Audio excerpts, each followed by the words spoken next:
Good afternoon, everyone, and thank you for joining us for the webinar, Raising the Bar on Safety, How Schneider Electric Ensures a Safe and Compliant Supply Chain to Become More Resilient. This is hosted by HSE People and powered by A.V.E.T.A. My name is Rebecca Lambert, Marketing Manager at HSE People, and today we're joined by Bill Ryan, Global Safety Manager at Schneider Electric, and Raza Saida, EMEA Director of Sales and Client Success at A.V.E.T.A. If you have any questions throughout, please use the Q&A function and we'll address those towards the end. For now, I'm going to hand you over to Raza and Bill. Great. Thank you, Rebecca. Good afternoon, good morning, or good evening, whenever you're watching this. Just want to thank HSE People for arranging this, and also thank Bill Ryan for his input here, and very keen to speak to you, Bill, regarding your experience at Schneider Electric, how you've implemented the global supply chain management program. I want to make this as conversational as possible, so looking forward to the discussion. So first off, Bill, I'll hand the floor to you to start us off. Can you share a little bit about your current role and your experience at Schneider Electric, a bit about your background, especially in health and safety? Sure, Raza, and thanks for the opportunity to be able to share our story with the HSE community. So I suppose if I go back to the start of my career, I studied mechanical engineering in college. So after I finished my studies, I worked in industry. So I worked in the facilities department in let's say a manufacturing industry. I worked there for a couple of years, maybe 3 years. And in my work there, I was leading, let's say, electrical and mechanical projects, and also looking after some maintenance projects. So in that role, I worked with contractors a lot. Okay, so I worked with a lot of electrical contractors and mechanical contractors. So I suppose that was the start of my career. I know we always think we have a great plan for our full career. For me, it wasn't really like that. Okay, so it was more, there was a big opportunity for someone to take on a safety role, and so a lot of people considered I'd be good at safety. So I actually started working on safety, did my studies, and I worked as a safety officer in the factory first.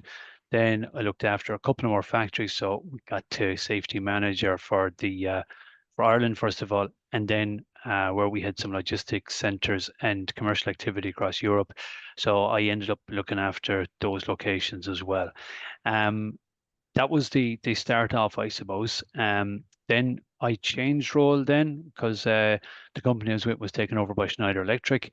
And then I moved into a role which was head of safety for services it was Europe, Middle East and Africa at the time. So the geography there is really, I suppose it's really diverse. You have a lot of countries across Europe. You're talking about maybe more or less 30 countries we were operating in.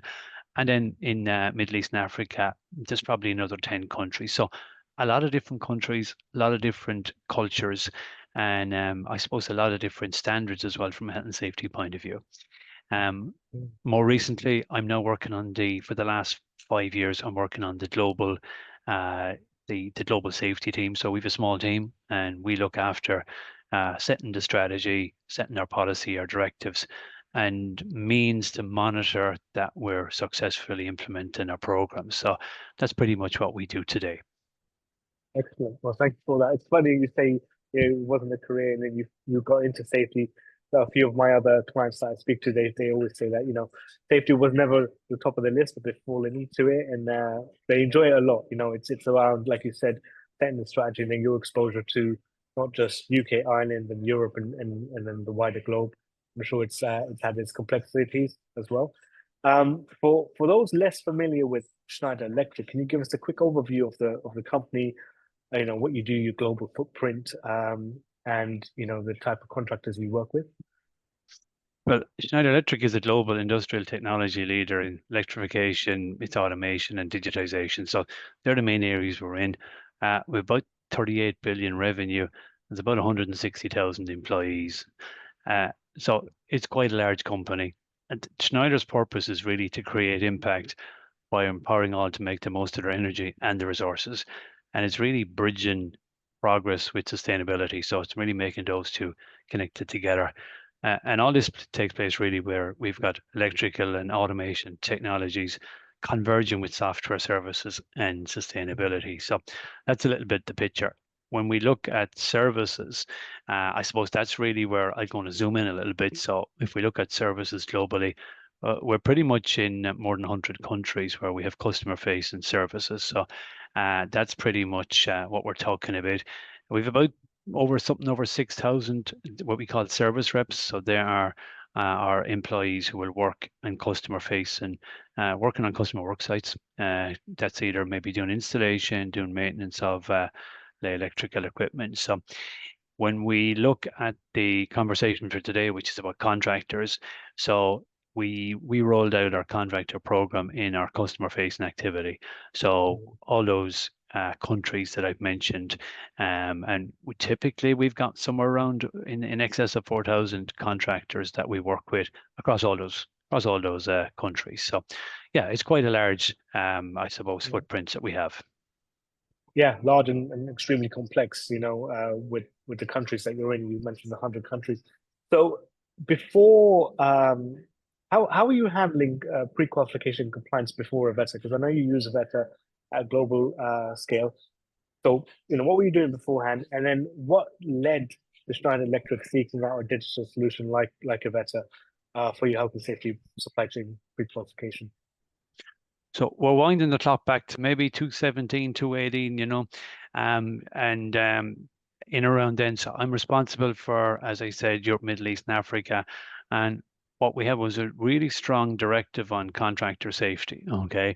So it's my job then in charge of that region to make sure that we fully implemented the directive. Directive comes from global. My job to implement it, right? So when I looked across the region, okay, so I did a check to see, checked in to see how well are we doing this right across the region. So I found that we had different approaches in different countries. Okay, and if we start with the UK, so UK actually had very formal process in place. They were actually using Avetta. Okay, so they were really structured. We had many countries using their own system. Okay, so it was a different approach in different countries. From my position, I wanted to make sure we're fully compliant with our directive. Okay. And so I also looked outside of Europe to see, what are the best practices that we have elsewhere. And it was really the team in the US who convinced me to say that they had been using Avetta as well. So we had the UK and the US using Avetta. And the team in the US really convinced me that they were having a really good partnership with Avetta, and it was really helping their contractor program. So that was the main driver that first to, I suppose, get more structured, and also to be able to actually monitor how we were doing. Let's say at that point for me it was at a regional level. So I wanted to be able to get a picture of how are we actually implementing our contractor directive right across the region. So that's kind of led me in that direction, Raza. Okay, yeah. I remember when I first started joining, or when I joined Avetta and started working with Schneider Electric, it's coming up to almost 6 years now. One thing I learned from Schneider Electric as well, as in your approach when you wanted to implement something at a global level, you set the corporate mandate at the global level, but then you had the regional flexibility, and then you had the country flexibility as well. And that was, led us to have a very successful rollout, essentially, because safety is a top value and a fundamental value at Schneider Electric set by the senior leaders. But at the same time, when we were talking, Bill, we were talking about how do we roll this out in countries like France or Germany versus countries like Egypt, which I know you're present in. It wasn't the same sort of level, same sort of bar. So that's something that we definitely learned, and we were on that journey together. So that also led to the harmonization and global standard as well, right? Yeah, I suppose we pretty much had three tiers when we look at the questions that we're asking our contractors. So yeah, so based on a directive, we set the global requirements. Okay, so in other words, no matter what country you're in, your PQF questions, they must include these questions, right? So we started there. We had then at region level, some regions wanted some region specific, not too many, but we had some region specific. And we tended to have a few more at country level. So when we deployed the countries they really were delighted that they could actually have their own questions, okay? Because sometimes for legal reasons they needed to ask, country-specific questions, and sometimes they wanted to collect that data for their own reasons. So, that approach, the approach to have the 3 layers, this is how we set it up. We set it up with 3 layers when it comes to the questions. So that helped a lot. Of course, the other piece that helped as well when we looked at the deployment was obviously the availability of all the languages and the local language support as well. It was key to have that local support in so that the countries would have one-to-one conversations in their own language. Really, really important. Yeah, no, for sure. That's it. Like Better, we always say we've got the technology, but we also have to provide the service, especially for your contractors and suppliers. So it's extremely important to us to make sure we're servicing you and your supply chain. And I want to take this moment, when you set this global strategy and you've rolled out a Better globally, it's clear that safety is a core value at Schneider Electric, and you were named the #1 spot in Gartner's Supply Chain Masters for 2025. And it's no accident, I think, because you've been consistently in the top 5 in the last couple of years. So, congratulations to you, Bill, and the wider Schneider Electric team on achieving such great goals there. What beliefs sets you and Schneider Electric apart and contributes to this recognition? Well, I mean, we've obviously given this a little bit of thought, and really what we see, if we keep the story very simple, is that it's really the strong leadership that we have, right? Okay, so the strong leadership that, we have safety as the fundamental value in Schneider Electric, okay? So we have that as the almost the foundation, the fundamental value, and the tone is set by our leaders. So our leaders are so supportive of that concept of safety as the fundamental value, that we develop a program every 5 years. We just happen to be right in the middle of developing our program for 26-30 at the moment. So we're just finishing up our 2025 program. Okay. But key in our program is that we call it safety for everyone. Okay, so when we say everyone, everybody deserves to be working in a safe working environment. So obviously that all applies to all our employees. It also applies to our contractors, and obviously as well we interact with our customers all the time. So safety is really, really important for our customers.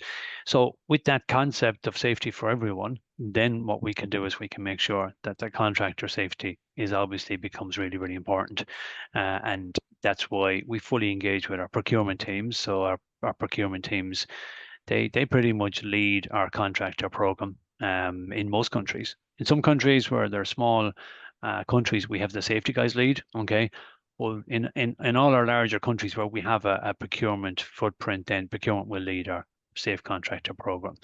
Yeah. Excellent. I mean, I think you've touched on what I talk about in other talks or with my other clients. It's the 3 Ps, right? You mentioned it starts with your leadership, right? So people really drive change and will drive the culture.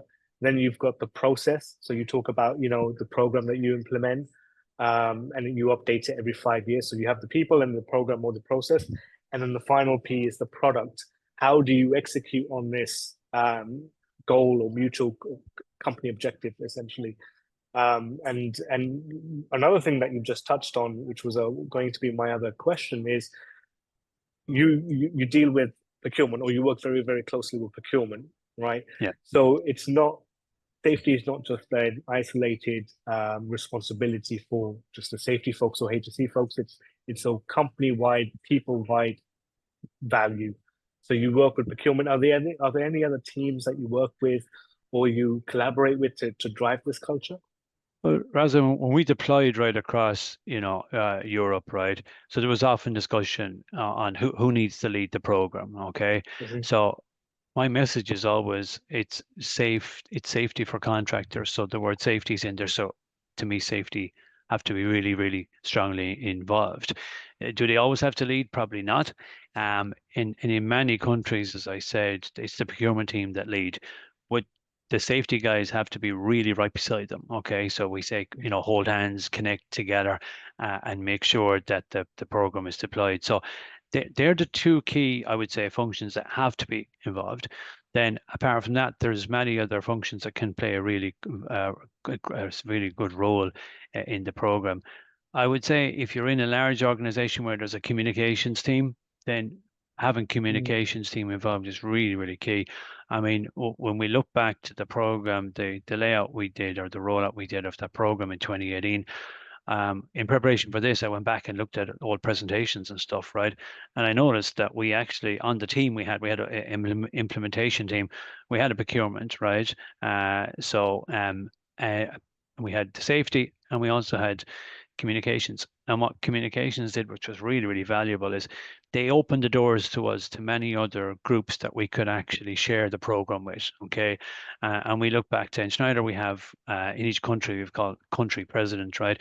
So we engage with those country president community. So we explained the whole program to those country presidents, so that when we went to deploy in those countries, they were on board. Okay. They knew how important this program was, and they could come in behind that program. Okay. So yeah, the team will be a bit different, I think, in each organization. But to me, there are three key stakeholders that you'll need on your team, and then there'll be others. Excellent, excellent. And when you're touching on these different teams and new processes or implementing new processes, how did you consider change management when introducing Avetta? What was the approach you used and the transition across your global operations? Well, how we deployed was, I suppose we were lucky in one regard, because, as I said, we had the already deployed in the UK. So we didn't ignore that, right? So we went to see how was it working well in the UK. Okay, so we in the first phase we had the UK, Ireland, and we had a couple of other countries in Europe. It was a small, I think it was 4 countries. So we were starting with a successful deployment already, and when we had our meetings, the guys from the UK were the ones who were selling how well the solution worked for them. So we were able to build on that momentum. Okay, so that's how we started, and then we went phase by phase after that, and we tracked. Then I think it was key. We had 8 measures of deployment. So it's like every time we had a meeting, we looked at the zones we had deployed in.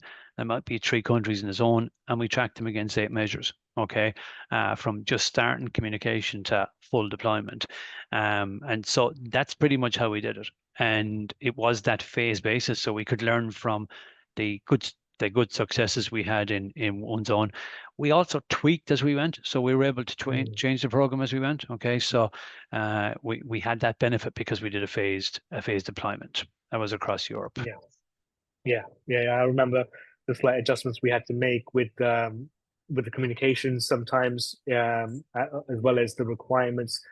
Having that flexibility in the platform, and adjusting the requirements as well to suit the country and the maturity levels of that supply chain, which was key. And I think the other thing that we considered, I know we work with the technical team here, Bill, is the API as well. So we can try and integrate business processes and ERP systems with Schneider Electric to drive efficiencies. Well, I know you were involved in that slightly as well. I was involved in that piece for sure, yeah.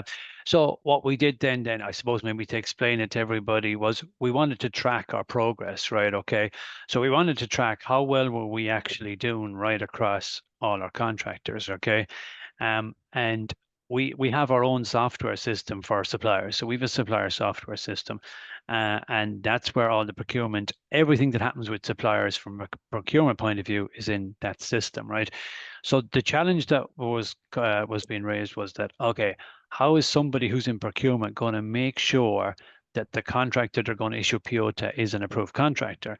And if we say to them, you've got to go into Avetta, you've got to find which the zone, you got to make sure we've the right access to get in and find the supplier. So that's one way. They have access, they can do it. But they said, oh, it would be much better if we could actually pull that information into our own supplier software. I thought it'd be really complicated, but it actually ended up being quite simple. We had to go through all the process in relation to data security and all that. So that had to be done. That was not a small piece, right? Really important that anytime you're connecting, there's an awful lot of checks that have to be done. But when all that was done, then it was quite easy to have the connection. So what the IT guys who managed the solution software were able to do were able to take a feed. It was done once a day. We didn't need it any more frequent than that. So once a day, we're able to take data from Avetta and update just one dashboard inside in our supplier software. And so when somebody from procurement then is issuing a PO to a contractor, in the system that they're using already, they're able to see that that contractor is either Avetta approved or not. So that really helped for the procurement team, but it also helped when we were tracking, okay, how many of our contractors, we go for green and red, okay. We went very much a simple solution. You'll probably remember, we actually, one change we made was we changed the way we identify contractors as either green or red. So in the US at the time, they had a gray as well. They had green, red, and gray. They had a gray, depending on if all the requirements were met or not. So we did make a change to say it's binary. The contractor is either approved or not approved. So it was a pretty simple approach. But then we were able to, I suppose, if we follow on from that, then Raza, right? So what we're doing now is globally. So remember, we're talking about region there. Now we're talking global. Yeah. And globally, we've one leader in procurement who's looking after all our contractor, customer-facing contractors, and so that's Ahmed, and he actually reports every month. Okay, so every month he sends out an email to all the leaders to say, here's the progress, here's where we are, here's our performance against our contractors today. And typically what we're tracking, I mean, it seems fairly simple, but what we're tracking is how many POs do we issue. Now, I know you think it should be zero, but how many POs have we issued to contractors that are actually not approved in Avetta? They're in Avetta, but maybe they haven't maybe answered some open action, and they're not showing up as green. So we're tracking those. We kind of manage it by exception. We're looking at the ones that haven't actually, they've got a PO and they're red. So the number there now is really small, but we're tracking that number all the time. Yeah, and it's another conversation I have with other clients is, look, you may have 4,000 like Schneider, you have 4,000 contractors on Avetta. Not every contractor is going to be green, but what's important is the POs that you're issuing to those contractors. I remember we did a business review, and I think the statistics we had at the time was that over 95% of all POs were issued to only green contractors, right? Yeah. Which is fantastic, and it really drives that. That's the behavior that you and your team and the procurement team have progressed through. So leading on from that, Bill, since implementing Avetta, what changes or improvements have you seen? Are there any specific outcomes or success metrics that you can share with us, or whether it's efficiency, whether it's process change? Yeah, I mean, I think one of the biggest things we've seen is that much closer working relation between the safety guys and the contractors. Okay, so this that's coming really from the whole deployment of the Avetta system, right? Because you'll typically get contractors coming back with questions, okay, and what happens is they're fully engaging with the safety team, okay, I'm always explaining to the safety guys, if you look at your full risk across with the scope of work that you're managing, right? Okay. If you're working on, especially on customer worksite with contractors, well, that's a big piece of that. So the fact that you're spending a large chunk of your week making sure that your contractors are working safely is really, really important. It's really, really valuable use of your time. So we're seeing much stronger engagement with the safety team with the contractors. They tend to know the contractors much, much more. They're coaching them. They're checking method statements, risk assessments. They're doing all that stuff, and they're also doing audits. Okay, and when they're doing audits, they're actually using the tool to do the audits. So when they do audits of contractors, they're actually putting that into the Avetta solution. Okay, in as an audit. And then the beauty there is that the more audits that go in against a given contractor, they all get accumulated and they're analyzed together and they get an overall score. Okay. And so it's a really great way for us to track how those audits are doing. Okay. So that's the big change I would have seen. Okay. So many other, I suppose, measures as well. But the single biggest one is that interaction with our safety guys. Yeah, I know in the UK especially, we helped alleviate some of the administrative burden on from the safety professionals, so they don't have to go out and check insurances and do the desktop audits.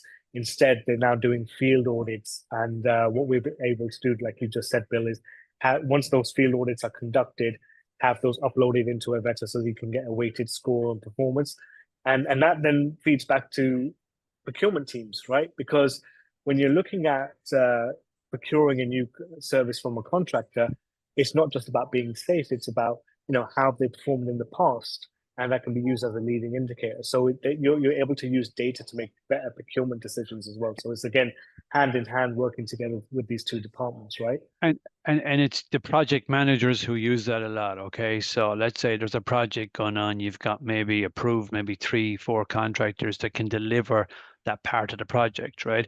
And you're trying to select which one you're going to use. You go into Avetta and you see the safety rating of each of them. It can be one of the factors that you'll use to make your selection on that next project. Okay, yeah. So that's another a valuable piece for that information. I mean, the example you were given from the UK, thanks for reminding me there, because I mean, we've got a safety guy in the UK purely managing contractors. Okay, so and you might say, well, if you've got a safety person full-time managing contractors, why would they want to use Avetta? Why wouldn't they actually do all the checks themselves? Well, because they don't have to do a lot of those checks, they can spend much more time, as you say, out doing field audits, but also organizing contractor safety days. So they're doing other activities that are really helping the contractors more to make sure that we have safe contractors all the time. Yeah, I've been to one of your contractor safety days, actually. Found it very insightful and most importantly, very educational. So it's about continuous improvement, continuous education. And again, that's something that I think, Schneider does really, really well, is that supporting your value chain and your supply chain and continuously upskilling and educating them. As a result of all of this, sorry, go ahead, Bill, please. No, I was just going to mention at those contractor safety days, Reza, I mean, we're really trying to get the contractors fully engaged. Okay, so it's not like you come on and then you give them all this information here. You must do this. You must do this. It really, we get the contractors to make presentations, to share their best practice, to share learnings as well with the rest of the contractors, so that they're fully engaged in the safety days. But also then they see the value of working with Schneider on Schneider projects. Excellent. And as part of all of this, all the contractor safety days that you're doing, your team doing field audits instead of desktop audits, because we're doing the desktop audits instead. Are you seeing a reduction in accident incident rates at all? I mean, I'm sure trying to track that. How's that performed? Yeah. So I suppose what we're noticing is, first of all, we're using fewer, better contractors. Okay, so if we look at the number of contractors that we use, we've definitely seen a significant reduction in the number. Okay, so we're definitely using less, right? It's we don't have a program to not use small contractors. Okay, that's not the case at all. Our vision is purely to use safer and better contractors. Okay, sometimes there are bigger contractors. In many countries, there are still small, maybe contractors with only, it might only be 5 workers. Okay, so that's not really our objective, but we want to make sure we're using better contractors. What we are noticing more and more is we mentioned our own directive. So we have a very strong directive on how we what we expect from our contractors. We obviously have customer requirements as well. So when we're tendering for big jobs, our customers are going to come in and obviously explain what they need from us to make sure we're managing our contractors well.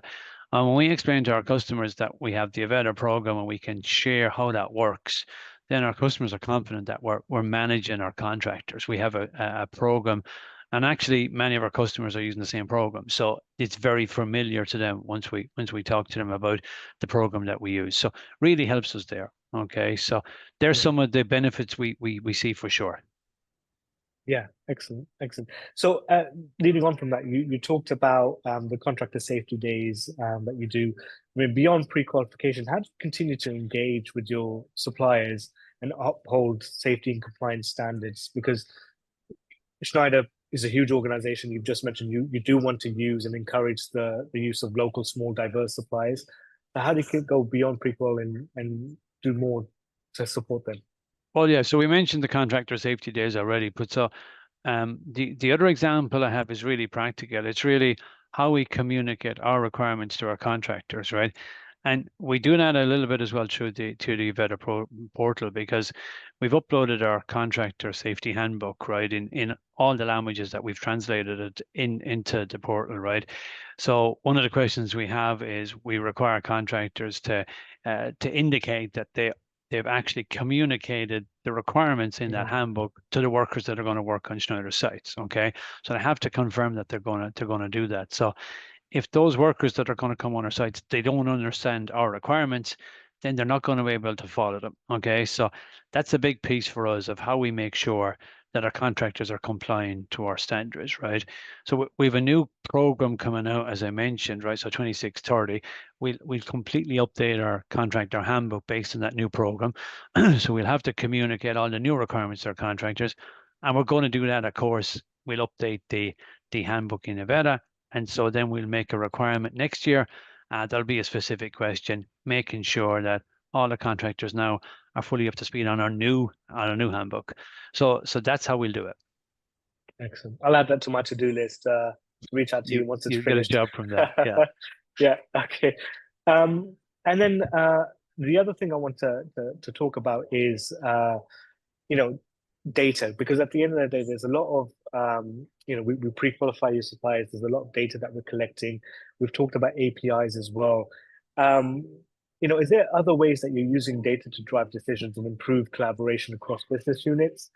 So I know the API is definitely one of them, and you're using that. We can track how many POs have gone to compliant contractors. Have you seen Schneider Electric becoming a more data-rich company as well?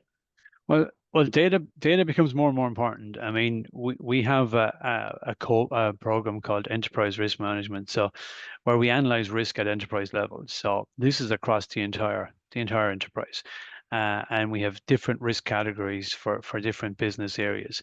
So when it comes to safety, we're in here with our safety risk categories. Okay, so it's a really strong program. It goes right up to the top of the company. Okay, and so as from a safety point of view, we have to look at what are our risk categories, okay, and then we have to look at a key risk indicator for those risk categories, and then every year we're trying to see how we can actually put better control measures in place so that we can actually reduce the risk from that risk category. Okay, so contractors is one of our risk categories. Okay, so so from that point of view, having the data to show that we have contractors under control becomes really important.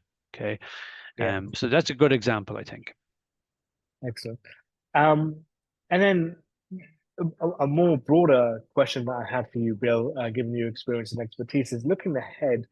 What are the biggest risks that you see, or trends, should I say, in health and safety and overall supply chain risk management? Well, when we look ahead to the trends, we're seeing obviously a lot more questions about ESG. So ESG is definitely becoming a really popular trend. And what we've done actually in Schneider is we've rolled out that we went with the standard ESG set in questions in EMEA. We put it in as a voluntary set of questions, so we can put questions as mandatory or voluntary. And we were really surprised that the contractors, that even though we had a voluntary question, so you didn't have to answer them, most of our contractors answered the ESG questions because they wanted to actually really, I think, show us how much they're doing in ESG. Okay, so that to me is a big trend. We're also seeing a big trend in making sure cybersecurity is well managed. Okay, so it doesn't come under my remit, but we're seeing a lot of it. We're seeing a lot of questions coming on cybersecurity. So those two for sure are happening. I suppose when we look at maybe changes in regulations, we see the CSRD requirements, okay, that we've started implementing last year, and they're going to be rolled out over the years ahead. And they're pushing really to look at your whole ecostructure. Okay, so you're not measuring just within your own four walls. You're looking at how you impact the full ecostructure. And obviously the ecostructure for sure includes contractors, okay? It also includes a bit of our customers as well, our other suppliers, right? And it's everybody we touch. But yeah, so contractors, I'm noticing from what's coming down the road from CSRD requirements, contractor and measuring contractor performance is going to become more and more important. Okay. Yeah, absolutely. Those are the same trends that I'm seeing with other clients, say, Bill, irrespective of industry per se. It's about cybersecurity, ESG. I remember when we implemented the ESG question set, and again, going back down to the flexibility, Schneider being that forefront, we went for the full question set in like countries like UK, but we went for a basic question set in countries like Egypt. So you were able to get the data there. And I think, yes, you mentioned the CSRD and the CS3D is coming out as well. One of the big trends that I'm seeing is going further into your supply chain as well. So your tier 2s, tier 3s, essentially, because to your point, it's no longer within your four walls, it's going to the whole ecosystem, as it were. So those are the big trends that I'm seeing. The other trend that I'm quite keen to ask you is, are you, or Schneider Electric in general, looking at AI and how AI can be used to drive efficiencies? That's a big thing for us being a technology company. AI is the forefront of every discussion we're having. Yeah, great. For sure, we're totally interested in this space. So we've got some projects running right at the moment to see how we can I suppose leverage AI capabilities to drive, I suppose, sometimes to get better data, sometimes to what we're noticing in our safety software solution, we're just piloting some AI solutions, and they're really helping us with analyzing accidents and making sure that our investigation is complete. Okay, so the AI can actually do that. Okay, can do that type of analysis. And we're also exploring opportunities where we'll use photographs to report accidents. Okay, and the AI will actually analyze the photograph and take all the data from the photograph, and you just have to verify it. So it just saves time. Okay, so it can save time instead of you writing everything in. It'll actually do some of that for you. So yeah, there's a few opportunities there. And from a company point of view, I mentioned at the start, I mean, we're all about digitization. So for absolutely, AI is important to us. Yeah, and that's what we're saying. We're trying to embed AI now into our entire platform, not only to provide our clients with more insight, more data, but make the contractors' life easier as well. So, provide them with recommendations on things like that, or guidance, as it were, to help them through the program. And essentially, it's about using AI as a enabler, right? Because sometimes there's a lot of uncertainty around AI, but it's about how can you use it to enable you and your teams to do more, essentially. And as long as the human is in the chain, I think we're fine. But we can't remove the human, and so that's why even I mentioned, we're reporting with a photograph that helps you, but then you fill in the rest yourself and you check and make sure it's fine. We have to check. We got to check it. Yeah, we got to check it. Yep. I think it's almost now we're moving from lagging indicators to leading indicators, and AI can really help us with that, and almost to your point, be predictive in a way as best as we can with that. But excellent, that's great. Bill, I just wanted to thank you again for your time and all of your insight, your experience, and I'm going to hand it back to Rebecca now. Fantastic. Thank you, Raza. Thanks, Bill. We have actually had a question, and it relates directly to the last point that you were both discussing, which is quite handy. The question is, how is Schneider Electric approaching safety and ethics related to AI implementation within its business and processes, given regulations such as the EU AI Act? I think that's probably one for Bill. Sure, yeah. So I did mention some of the AI that we're piloting with our safety software. Okay, so we're at the piloting stage at the moment. So we've only a small number of people that's piloting that. We've also done some trials with some video analysis AI software, purely on a trial basis. So we haven't deployed any of that yet either. So we're totally interested. We see some great features. I suppose I can give one example where we've used it in one of our logistics centers in Europe, where we had let's say a crossroads between two buildings. We've some pedestrians with a pedestrian routeway, and we've got fork trucks or PITs using a PID routeway. And what the local safety team was, they dropped in a camera that could actually purely differentiate between a machine and a person, and it can display a different warning on the floor depending on if it was a person was walking or a machine that was walking. So in that situation, that technology was not able to, it was purely used to identify the difference between a machine and a person. Okay. So it didn't collect any data at all about the actual person who walked. It was, there was nothing available on that, right? So it didn't store any of that data. It purely looked, this is a person, this is a machine, and one signal for a person, one for a machine. So you can, depending on how you use the technology, there can be examples just like what I've given you, that actually there's no risk to privacy in that example, okay, because none of that data is actually collected. It's not available at all, okay. We also used we use an AI as another layer of defense. So we don't use it, it can't be used in machine safety, but it can be used as a warning coming up to another barrier control. And so I give you a simple example. We're able to use it where we had a robot, and so there's a complete light curtain around the robot, but as somebody walks close enough to that area, they get a warning, purely coming because the camera recognizes it's a person. Okay, so yeah, there's a lot of use cases that they don't interact with the data. There's other use cases that do, and they're the tricky ones. Yeah. Yeah. Fantastic. And if I can add a little bit to that as well, being a tech company, there's various elements of when you can add AI, right? So you've got minimal risk. You can be like, chatbots or things like that. And then you've got, the higher risk. And I think, Bill, you touched on a great point there. When it comes to the EU AI Act, one of the things is compliance obligations, and that is ensure human oversight. AI is still a learning, breathing. It's not breathing, but it's still learning, right? But to your point, it still requires human oversight in everything we do. It's an enabler. It's not a replacement of certain things. Absolutely. Fantastic. Thank you very much, Raza and Bill. Thank you for everyone who's attended live and those of you that are watching on demand afterwards. Yvette will be reaching out with some more resources in the next day or two, and we hope to see you at another webinar very soon. Thank you. Thank you all.